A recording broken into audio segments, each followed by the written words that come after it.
pag si Ma'am Annalyn, alam na alam niya kahit yung kung saan itinanim, Alam ko yung nilagay sibuyas. dito. Bawang. Oo. Karina. Galing na. Ay, galing. Karina. Toyo. Toyo. Na. Toyo. Malaking toyo.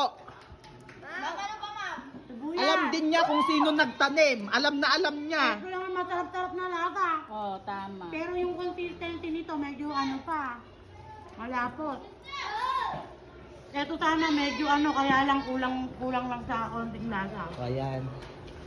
Hindi mo madadaya si Ma'am Annalyn dyan. Pero dahil libre, masarap lahat. Eh, siyempre, pag libre, masarap. Okay, kain. Huwag kakalimutan maglinis dito sa kantin, baka... lumalabas. Oh, yung mga kinalat nyo, ha? Magbayad kayo ng gasol. Hoy, hindi kami gumamit ng gasol. Magbayad din tayo ng